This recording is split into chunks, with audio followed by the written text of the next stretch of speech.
আসন্ন মরশুমের জন্য দল গঠনের কাজ আরও অনেকটা এগিয়ে ফেলল লাল হলুদ team management. Punjab FC striker Effiong এঙ্গুসিকে 1 বছরের চুক্তিতে সই করালো ইস্টবেঙ্গল। গত মরশুমে পাঞ্জাব এফসির জার্সি গায়ে 8টি গোল করেছিলেন এফিয়ং। যুবভারতী ক্রীড়াঙ্গনে মোহনবাগানের বিরুদ্ধেও জাল কাঁপিয়েছিলেন তিনি।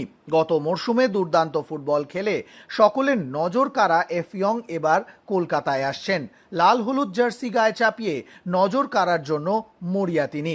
সূত্রের খবর, East Bengal head coach Antonio Lopez হাবাসের সঙ্গে কথাবার্তা বলেই এফিয়ংকে সই করানো হয়েছে। পাশাপাশি ইস্টবেঙ্গলের নবনিযুক্ত আরও এক বিদেশি ফুটবলার ড্যানি র্যামিরেজের সঙ্গেও খেলার অভিজ্ঞতা রয়েছে এফিয়ংয়ের। ইতিমধ্যেই 4 বিদেশি চূড়ান্ত করে ফেলেছে লাল হলুদ টিম ম্যানেজমেন্ট। মোহাম্মদ রশিদকে ধরে রাখার পাশাপাশি স্প্যানিশ ডিফেন্ডার নাচোকে সই করিয়েছে ইস্টবেঙ্গল। ড্যানি র্যামিরেজ এবং এফিয়ংকে নিয়ে মোট 4 বিদেশি চূড়ান্ত করে ফেলল লাল হলুদ টিম ম্যানেজমেন্ট। এখন দেখার বাকি 2 বিদেশি কবে সই করিয়ে ফেলে ইস্টবেঙ্গল। আগামী 25শে জুলাই থেকে শুরু হচ্ছে ডুরান্ড কাপ। প্রথম ম্যাচের ডার্বি। ইস্টবেঙ্গল টিম ম্যানেজমেন্ট চাইছেন যত দ্রুত সম্ভব নবনিযুক্ত বিদেশি ফুটবলারদের কলকাতায় নিয়ে চলে আসতে।